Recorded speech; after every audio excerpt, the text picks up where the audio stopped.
గజం కూడా నేను కబ్జా చేయలేదు అని పదే పదే ఆయన ట్విట్టర్లో మెన్షన్ చేస్తూ ఉన్నారు. మీరేమో కాగితాలు ఎన్నైనా చూపించవచ్చు అని చెప్పి ఎందుకంటే నమ్మని చెప్పండి. నేను ఛాలెంజ్ చేశాను, నేను వస్తానండికి, మీరు కూడా రండి, ఆ చెరువు చూద్దాం రండి, చెరువు కానుకొని ఎక్కడ చూద్దాం రండి, బఫర్ జోన్ ఎక్కడ కనుక్కొని పెట్టండి, ఎఫ్టీ ఎక్కడ జరగండి, మీరు చెప్పండి. కాగితాలు చూపించుకోండి, డైలాగులు సినిమా డైలాగులు, కాగితాలు ఉంటాయండి. ఎవరు లంచాలు తీసుకుంటారండి వాళ్ళు, వాళ్ళకేం తెలుసు, కోర్టులో ఉండే వాళ్ళకి ఇంకోళ్ళకి కాగితాలు రాసి ఇచ్చేస్తారు వాళ్ళు. ఇప్పుడు నాగార్జున లంచం ఇచ్చి తీసుకున్నారు, కట్టారంటారా?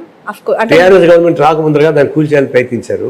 టీఆర్ఎస్ గవర్నమెంట్ రాగానే దాని మీదకి వెళ్ళారు, మనుషులకి సైలెంట్ అయిపోయారు. ఎందుకు సైలెంట్ అయితే టీఆర్ఎస్ వాళ్ళు ఏం ప్రయత్నం జరగలేదా? ఎవరికి ఆయన డబ్బులు ఇవ్వలేదా? అన్నీ ఉన్నాయి, జరగడం లేదు. ఎన్కన్వెన్షన్ విషయంలో చేతులు కొన్ని కోట్ల రూపాయల చేతులు మారాయని అనేక మంది నాయకులు కూడా మాట్లాడుతూ ఉన్నారు. అది నిజమే అంటారా? టీఆర్ఎస్ గవర్నమెంట్ అందుకే సైలెంట్ గా ఉండిపోయింది, ప్రతిపక్షంలో ఉన్నప్పుడు మాట్లాడిన వాళ్ళు ఇప్పుడు ఎందుకు మాట్లాడట్లేదు? అదే కానీ మనం అర్థం చేసుకోవాల్సింది. అప్పుడు మాట్లాడాలి, ఇప్పుడు ఎందుకు మాట్లాడలేదంటే చేతులు తెరిచాయి కాబట్టి. చేతులు తెరిచాయి కూడా జోలికి పోవడం లేదు. ఆయన పెద్ద ప్రాబ్లం కాదు, 200-300 కోట్లు చేయడం పెద్ద కష్టం కాదు. నేను నెలకి దాదాపుగా 15 కోట్ల రూపాయలు వస్తాయి దాని నుంచి, అది పెద్ద కష్టం ఉంది. అదిగా నేను చెప్పేది, చట్ట విరుద్ధంగా తీసుకొని అది చట్టబద్ధం చేసుకోవడానికి చేసే ప్రయత్నంలో అనేక మతలబులు చేయొచ్చు. ఉదాహరణ కొంతమంది ఏం చేశారంటే ప్రభుత్వ భూమిని నోటరీ ద్వారా సర్టిఫికేట్ తీసుకొని నోటరీ ద్వారా ఒకరికి 5 సెంట్లుగా అమ్మేశారు. వాళ్ళు పాపం ప్రజలు కొనుక్కున్నారు, ఇల్లు కట్టుకున్నారు. వాడు వెళ్ళిపోయాడు, వీళ్ళు కట్టుకున్నారు. ఇప్పుడు ఆయన కూల్చొని ప్రయత్నిస్తున్నారు. ఇప్పుడు అవన్నీ ఎవరు వీళ్ళకి అమ్మాయిని వాళ్ళని పట్టుకోవాలి కదా. మామూలుగా పేదవాళ్ళు మధ్యతరగతి వాళ్ళు ఇల్లు కొనసాల్సిన అవసరం లేదు.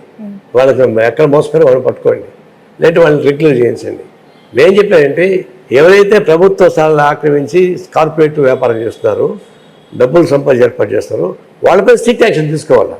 పేద ప్రజానీకం, మధ్య ప్రజానీకం వాళ్ళు నిలిచి కూర్చేస్తే పెద్ద ఉపయోగపడదు. అందులో మేము ఏం చెప్పాలంటే మీరు కార్పొరేట్ కంపెనీస్ పెద్ద వాళ్ళు ఎవరైతే వాళ్ళపైన యాక్షన్ తీసుకోవాలి తప్ప కింద వాళ్ళు ఎవరైనా ఉంటే వాళ్ళు ప్రత్యామ్నాయ జాగ్రత్త చూపించండి, ప్రత్యామ్నాయ సౌకర్యం కల్పించండి. అంతేగాని ప్రత్యామ్నాయ సౌకర్యం లేకుండా అది సామాన్య ప్రజానీకం జోలికి పోవద్దని మా ఉద్దేశం. రాబోయేది మనకి జిహెచ్ఎంసీ లోకల్ బాడీ ఎలక్షన్స్ ఉన్నాయి.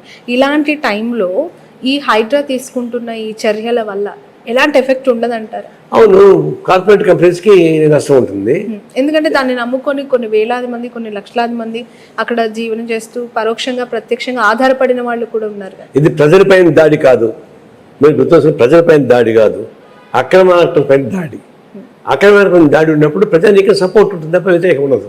అందువల్ల సామాన్య ప్రజానీకం మీద జోలికి వెళ్తే వాళ్ళు ఏడిపిస్తే నష్టం అవుతుంది. కానీ అక్రమార్కుల గురించి కూడా జులిపిస్తే సామాన్య ప్రజలు కూడా సపోర్ట్ చేస్తారు తప్ప వ్యతిరేకించే పని లేదు. అది ఇంకొకటి, రేపు ఎన్నికల్లో లబ్ధి పొందడానికి ఉపయోగపడే పద్ధతుల్లో కరెక్ట్ యాక్టివిటీస్ చేయడం అనేది అది అనైతికం. స్ట్రైట్ ఫార్వర్డ్గా చెప్పుకోవాలి, స్ట్రైట్ ఫార్వర్డ్ ప్రజలను ఓట్లు అడగాలి, గెలుచుకోవాలి తప్ప ఇట్లాంటి మతలబుల ద్వారా గెలుచుకోవాలంటే అది కృత్రిమ గెలుపు తప్ప వాస్తవ గెలుపు కాదు. బట్ సార్, ఒక మాట వినిపిస్తోంది, ఎన్కన్వెన్షన్ అనేది చాలా ఆకస్మికంగా తెరపైకి వచ్చింది. బుల్డోజర్లు వెళ్లాల్సిన జన్వాడ ఫామ్ హౌస్ల మీదకి రాత్రికి రాత్రి ఏం జరిగిందో ఎన్కన్వెన్షన్ సైడ్ డైవర్ట్ అయ్యాయి బుల్డోజర్లు. ఇప్పుడు నేను మిమ్మల్ని మీరు నన్ను ఏమనంటే నన్ను అంటే అన్నావు వాళ్ళని కొట్టి చూద్దాం అని చెప్పేసి అన్నింటికొని వ్యాపారం ఎక్కడ స్టార్ట్ చేశారు, జరుగుతాం దోశ పెట్టి అన్నీ జరుగుతాయి. ఎక్కడన్నా పొరపాటున ఉద్దేశపూర్వకంగా స్వార్థపూరితంగా న్యాయమైనటువంటి చెరువుల్లో కూడా ఖాళీ చేయకుండా పోతే అప్పుడు రేవంత్ రెడ్డి పట్టుకుంటాం, ఏమేమి వదిలిపెట్టాం. ఆయన సక్రమైన పద్ధతి చూసాడు లేదో పరిశీలిస్తాం. వన్ ఫైన్ మనీ మొత్తం ఒక చోట వరకు సక్రమంగా చేశారు రేవంత్ రెడ్డి. ఇప్పుడు దాకా వాళ్ళకి వచ్చిన సార్లు దీన్ని పెట్టి కట్టారు. ఇప్పుడు ఒక్క ఫైన్ మార్నింగ్ మొత్తం కూల్చేయడానికి సాధ్యం కాదు, దానికంతా మెటీరియల్ ఎవ్రీథింగ్ ఉంటాయి. క్రమం స్టార్ట్ అయింది, ఆ క్రమం స్టార్ట్ అయ్యి పూర్తి అయిపోయింది అంటారు అనుకోండి, అప్పుడు జనైనీటి బయటపడుతుంది, అప్పుడు ఫైట్ చేయడానికి అవకాశం ఉంటుంది. ఖచ్చితంగా జన్వాడ ఫామ్ హౌసెస్ పైన చర్యలు తీసుకుంటుందా హైడ్రా, అంత డేర్ చేస్తుందా అనే క్వశ్చన్. ఎందుకు అంటే అందులో ప్రతిపక్ష పార్టీల వాళ్ళ ఫామ్ హౌస్లు ఉన్నాయి అనే దానికంటే స్వతహాగా కాంగ్రెస్ పార్టీలో ఉన్న మంత్రుల ఫామ్ హౌస్లే ఎక్కువగా ఉన్నాయి అనేది ఒక వార్త. నేను అనేది అదేంటండి, మా వాళ్ళు ఉంటే కూడా ఎవరైనా సరే నేను ఖాళీ చేశాను చెప్పాడు రేవంత్. అదే మాట పని నిలబడు, అట్లే కొనసాగించు, దానికి రాజీ పడబాకు, రాజీ పడితే మళ్ళీ మా జెండా ఎదురు వస్తాయని చెప్పాము. ఇప్పుడు ఇదే మాట చెప్తున్నా. నిన్న కేటీఆర్ గారు ఒక స్టేట్మెంట్ ఇచ్చారు సార్, మీరు చూసారో లేదో. పక్క రాష్ట్రంలో వాల్మీకి స్కామ్ ఒకటి కొనసాగుతుంది, అక్కడ గవర్నమెంట్ కూలిపోయే ప్రమాదం ఉంటే ఖచ్చితంగా తెలంగాణపై ఎఫెక్ట్ పడి ఇక్కడ కూడా ప్రభుత్వానికి ఇబ్బందికర వాతావరణము, ఇక్కడ తెలంగాణ గవర్నమెంట్ కూడా కూలిపోయే ప్రమాదం ఉంది, ఒక డైవర్షన్ పాలిటిక్స్ తెలంగాణలో కొనసాగుతూ ఉన్నాయి, హైడ్రా కూడా అలాంటిదే అని ఆయన వ్యాఖ్యానించడం జరిగింది. అదే ఇప్పుడు వీళ్ళు చేసే పనుల్లో టీఆర్ఎస్ గిల్టీకి ఫీల్ అవుతా ఉంది. గిల్టీకి ఫీల్ అయినప్పుడు దానికి అర్థం అనేకం పెడుతున్నారు. దాని ఇదొకటి దానికే సపరేట్ చూసుకుంటారు. అట్లాంటి జెన్యున్ ప్రాబ్లమ్స్ ఏమైనా వస్తే కాంగ్రెస్ గవర్నమెంట్ చూసుకుంటుంది. దానికోసం మనం బాధపడాల్సిన అవసరం ఉంది, దానికోసం దీనికి పోటీ పెట్టాల్సిన అవసరం ఉంది. అంటే వాల్మీకి స్కాన్ కాంగ్రెస్ గవర్నమెంట్ అది కర్ణాటకలో జరుగుతున్న ఇష్యూ ఎఫెక్ట్ తెలంగాణ గవర్నమెంట్ పైన ఇంపాక్ట్ చూపిస్తుంది అనుకోవాలా? ఏ స్టేట్కి ఆ స్టేట్ అనమ్మా, ఏ స్టేట్కి ఆ స్టేట్లో ప్రజాధికారికి అనుకూలంగా ఉన్న గవర్నమెంట్ ఉంటాయి. లేకపోతే ఆ స్టేట్లో అన్యాయం జరిగింది కాబట్టి ఈ స్టేట్ పోవాలి ఎక్కడ లేదు. ఆ స్టేట్కి ఆ స్టేట్ చూసుకుంటారు, ఈ స్టేట్కి ఈ స్టేట్ చూసుకుంటారు తప్ప ఒక స్టేట్లో జరిగినటువంటి అన్యాయం ఈ స్టేట్లో అన్యాయం జరుగుంటే అప్పుడు ఎఫెక్ట్ అవుతుంది. లేకపోతే కర్ణాటక జరిగిందా కాబట్టి ఇక్కడ అంటే అది కేవలం విడ్డూరం అనేటువంటి ఆర్గ్యుమెంట్ తప్ప ఇంకోటి కాదు. ఓకే సార్, బీఆర్ఎస్ పరిస్థితి ఏ విధంగా ఉందంటారు రాష్ట్రంలో? ఒకవైపు ఏమో బీజేపీలో విలీనం అంటే ఒక వార్త, కలిసి ఉంటున్నాయి రెండు పార్టీలు సఖ్యతగా ఉంటున్నాయని మరో వార్త, అందులో కలిసే పోతుంది అని మరో వార్త. మీరు ఎలా చూస్తూ ఉన్నారు? బీఆర్ఎస్ అవసరం ఉందా బీఆర్ఎస్ కి బీజేపీలో కలిసేంత అనివార్యం? రెండు రకాలు విలీనం అనే సంగతి నాకు తెలియదు, కానీ లివింగ్ టుగెదర్ లాగా ఉన్నారు వాళ్ళు. లివింగ్ టుగెదర్ ఇప్పుడు కొత్త తాత్పర్యం. ఇప్పుడు టీఆర్ఎస్ వాళ్ళు ఏమంటే మేమెందుకు కొలుస్తామండి బీజేపీలో వాళ్ళు అంటున్నారు. నాకు కూడా ఒక నాయకుడు కనిపించాడు కాదు, కానీ బీజేపీకి టీఆర్ఎస్కి మధ్య అండర్స్టాండింగ్ ఉంది, ఉండబట్టే కొన్ని కార్యక్రమాలు జరుగుతూ ఉన్నాయి. అయితే దీన్ని తెలంగాణకు సంబంధించి రాష్ట్రానికి కావాల్సిన హక్కులపై బీజేపీని ఒత్తిడి తీసుకోలేకపోయారు. అందులో అండర్స్టాండింగ్ ఉంది కాబట్టి దానివల్ల నష్టం వచ్చింది. దానివల్ల వాళ్ళు నష్టపోయి బీజేపీ గెలిచింది. లేకపోతే 4 పార్లమెంట్ సీట్లు ఉండి 8 పార్లమెంట్ సీట్కి జంప్ అయ్యారు. టీఆర్ఎస్ ఏమో బోడి కొట్టుకుపోయింది. అన్హోలీ అడ్జస్ట్మెంట్స్ ప్రజానికి తెలిసింది కాబట్టి దాన్ని ఓడించారు. ఇప్పుడు కూడా దాని నుంచి బయటపడలే. ఇప్పుడు కూడా కేంద్రంలో వచ్చే బిల్స్ మొత్తం వాళ్ళు సపోర్ట్ చేస్తున్నారు, వాళ్ళకి వ్యతిరేకించడం లేదు. రాజ్యసభలో ఉండేవాళ్ళు అందువల్ల వాళ్ళకి ఉన్నమాట వాస్తవం. విలీనం అంటారా, ఇది ఒక విడ్డూరం వార్త. ఏంటంటే టీఆర్ఎస్ ఏమంటారంటే రేవంత్ రెడ్డి బీజేపీలోకి చేస్తాడు అని అంటారు. వీళ్ళేమంటారంటే టీఆర్ఎస్ వాళ్ళు బీజేపీ జరిగిపోతారు, కేసీఆర్కి గవర్నర్ పదవి ఇస్తారు, కేటీఆర్కి ఇంకెంత చేస్తారు అని చెప్తున్నాడు. అంటే టీఆర్ఎస్ వాళ్ళు బీజేపీలో చేయలేదు ఈయన చెప్తాడు, రేవంత్ రెడ్డి చెప్తాడు. నీ పార్టీ అక్కడ నువ్వు చూసుకోరు, కానీ నీ పార్టీ బీజేపీ పోయి టీఆర్ఎస్ కలుస్తుందో టీఆర్ఎస్ పోయి బీజేపీ కలుస్తుందో నువ్వు చెప్పాను. కానీ అదే టీఆర్ఎస్ వాడు కూడా రేవంత్ రెడ్డి పోయి ఇంకెవడ కలుసు అని చెప్పి వాళ్ళు చెప్పడానికి. కానీ ఏ పార్టీకి ఆ పార్టీకి చూసుకున్నాయా, మీరు అడుక్కోండియా, ఇంకొకరిని గడుతారు మీరు. రైట్. నిన్న ఈ హైడ్రాకి సంబంధించి ఎంఐఎం అసదుద్దీన్ కూడా స్పందించారు. హుసేన్ సాగర్ చుట్టూ కూడా ఈ బఫర్ జోన్స్, ఎఫ్టీఎల్, ఈ గ్రీన్ జోన్స్ అన్నీ కూడా అప్లికబుల్ కావా, ఒకవేళ ఉంటే నెక్లెస్ రోడ్డు లేదా జలవిహార్ ఇలాంటివి కూడా కూల్చాల్సిన అవసరం ఉంటుంది, మన సెక్రటేరియట్ కూడా అందులో భాగమే కదా అనే వ్యాఖ్యానం ఆయన చేశారు. మీ జోలికి వచ్చారు కాబట్టి అందరిపైన చెప్తున్నారు, మీరు న్యాయం అన్యాయం మీరు తెలుసుకోండి. అంటే నిజంగానే ఆ చుట్టూ కూడా అవి ఉన్నాయి కనిపిస్తున్నా మన కట్టడాలన్నీ. నేను చెప్పిన మీ పోటీ ఏంటి? ఇప్పుడు మీరు తప్పు చేశారు, మీ జోలికి వస్తున్నారు, అప్పుడు మీరు అందరికీ చెప్తున్నారు. అప్పుడు నుంచి అంతకుముందు చెప్పలేదు. ఇప్పుడు మీ జోలికి వచ్చాడు, మీరేమంటారు దాని జోలికి అంటారు, అన్నిటికీ పోతా ఉంటున్నాడు, ఎక్కడైనా మేము కులుస్తూ ఉంటున్నాడు. చూద్దాం రేపే వద్దాం, తర్వాత రేపు ముఖ్యమంత్రి మేము అంటున్నాం, మీరు అఖిలపక్షం వేయండి, ఇది క్లారిఫై చేయండి అని చెప్తున్నాం. చూద్దాం.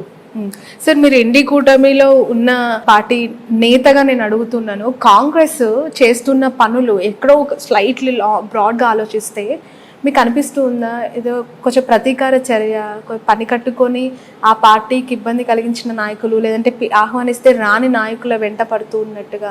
ఎందుకంటే ఇప్పుడు నాగార్జున అయిపోయింది, అఫ్ కోర్స్ ఒక టాలీవుడ్ సీనియర్ హీరో.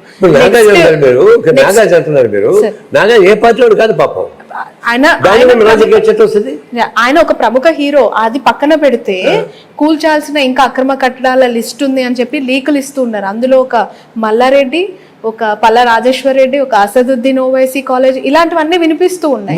కట్టారు కదా, కట్టుకున్నారు కదా. కాంగ్రెస్ పార్టీకి సంబంధించిన ఎవరివి లేవా సార్? ఓన్లీ బీఆర్ఎస్ ఉన్నాయండి. నేను అది కూడా చెప్తానమ్మా, ఎవరిది ఉండినా మీరు ఖాళీ చేయించండి, ఎవరితో మీరు పక్షపాతం ఇచ్చినా కూడా జనం ఊరుకోరు. కమ్యూనిస్ట్ పార్టీ మేము ఊరుకోము అని చెప్తున్నాం. అయితే 1 ఫైన్ మైల్ మొత్తం కట్టేమని కూల్చోమంటే కుదరదు, దానికి టైం ఉంటుంది. ఆ టైం లోపల చేయకపోతే ఎక్కడ పక్షపాత వైఖరి ఉంటే జనానికి తెలుస్తుంది, మేము కూడా ఫైట్ చేస్తాం. ఎందుకంటే ఆల్రెడీ అకాడమిక్ ఇయర్ కొనసాగుతుంది సార్. ఆ కాలేజ్లను కూల్చేస్తే అక్కడ చదువుతున్న పిల్లలు, వాళ్ళ కుటుంబాలు, ఆ పేరెంట్స్, వాళ్ళ జీవితం మొత్తం కట్టేటప్పుడు వెళ్దామా, దొంగతనం కట్టేసుకుని మీరు వ్యాపారం చేసుకుంటూ ఉంటే అది కొనసాగాలనా? అది మీరు కట్టిన అక్రమం, అది మీరు ప్రత్యేకంగా చూసుకోవాలా? అంటే మీ జోలికి వస్తే జనం అంతా గుర్తొస్తారా? వాళ్ళ ఊరికి అది చెప్తారు, చదువు మేము జీతం ఎంత వసూలు చేస్తాం వాళ్ళ దగ్గర నుంచి, పిండి వసూలు చేస్తారు కదా, మరి ఫ్రీగా ఎడ్యుకేషన్ ఉంది, అదేమన్నా. అందువల్ల మీరు ఏదో పెద్ద సర్వీస్ చేస్తారు కాదు, మీరు స్వార్థపూరితంగా కోట్ల రూపాయలు సంపాదించడానికి ఎడ్యుకేషన్ పెట్టుకుని వ్యాపారం చేసుకుంటున్నారు. ఇప్పుడు మీ జోలికి వస్తే మీరైతే న్యాయం చూస్తారు, జనం చూస్తారు, విద్యార్థులు చూస్తారు. ఆ విధంగా మేము ఫ్రీ ఎడ్యుకేషన్ ఏం చూద్దాం. నేను కూడా మాట్లాడతా. కేఏ పాల్ లాంటి వ్యక్తి కూడా 100 నుంచి 500 కోట్లు ఒకరి దగ్గర నుంచి వసూలు చేయడానికి టార్గెట్ పెట్టుకొని వసూళ్లకు పాల్పడితే వాళ్ళు ఇవ్వని పక్షంలో వాళ్ళపైన హైడ్రా అనే ఒక బాంబు వేస్తుంది ప్రభుత్వము అని. ఇవన్నీ వస్తుంటాయి తల్లి, సోషల్ మీడియా వచ్చిన తర్వాత. ఎందుకంటే ఆర్థికంగా అంత పుష్టిగా ఉన్న నాకు ఇప్పుడు అక్కినేని నాగార్జున మీరే అంటున్నారు చాలా బిగ్ షాట్ అని చెప్పి, మల్లారెడ్డి కూడా మనందరికీ తెలుసు, పల్లా రాజేశ్వర రెడ్డి గారి గురించి కూడా అందరికీ తెలుసు. కొంత ఆర్థికంగా బాగా బలంగా ఉన్న నాయకులే కదా. అందుకే చెప్తున్నా, మీకు ఆర్థికంగా బలం ఎక్కడి నుంచి వచ్చింది? దురాక్రమణ ద్వారా భూమిని ఆక్రమించి దానిలో వ్యాపారం చేసి దాని నుంచి కోట్లు సంపాదించి ఇప్పుడు కోట్లు పడగలెత్తి మేము పెద్ద గొప్పవాళ్ళం, మమ్మల్ని మీకు ఎలర్జీ అంటున్నారు. అది ఎక్కడ అవుతుంది? అది దానికి సంబంధం లేదు. ఇప్పుడు నేను చెప్తున్నట్టు ఒక ప్రక్రియ స్టార్ట్ అయిన వెంటనే అన్ని అది చేయండి, ఇది చేయండి, ఇది చేయండి అంటే అంత మ్యానుఫ్యాక్చర్ మంత్రం లేదు. అందరిపైన గప్పక మంత్రం తీసేయడానికి టైం పడుతుంది. ఆ ప్రాసెస్ స్టార్ట్ అవుతుంది. ఆ ప్రాసెస్ స్టార్ట్ అవనియండి, దాన్ని ఎక్కడ లోపాలు ఉంటే దాన్ని తప్పనిసరి చేద్దాం. మీరు అక్రమంగా ఆక్రమించి బిల్డింగ్ కట్టేసి కోట్ల రూపాయలు సంపాదిస్తుంటే మేము ఎందుకు వస్తున్నారు, మీరు మమ్మల్ని ఎలర్జీ, మీకు రాజకీయ కక్ష అంటారు. రాజకీయ కక్ష అంటే మన నాగార్జున ఏ రాజకీయ పార్టీ లేదు కదా, ఆయన కక్ష ఏముంటుంది? రెండోది కేవలం రాజకీయ అర్థం పెట్టుకొని మీ అవినీతిని దాచిపెట్టడానికి ప్రయత్నించబాకండి. Be frank. చూద్దాం. త్వరలో బిగ్ బాస్ కూడా స్టార్ట్ అవబోతుంది, ఐడియా ఉందా మీకు? ఐడియా లేదు. బిగ్ బాస్ అనేది ఒక హీన సంస్కృతికి ప్రతిబింబం, దాని జోలికి పోవాలని ఉద్దేశం.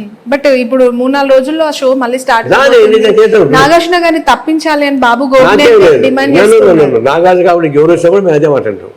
నాగార్జున స్థానంలో ఎవరు వచ్చినా మేము అదే మాట్లాడతాం. ఎందుకంటే నువ్వు గొంగళ కూర్చొని శుద్ధులు చెప్తట్టు కూర్తుంది. అందువల్ల ఎంత మంచివాడు అని అనిపెడితే ఆ ఫిలాసఫీనే హీనమైన ఫిలాసఫీ, అనైతిక ఫిలాసఫీ.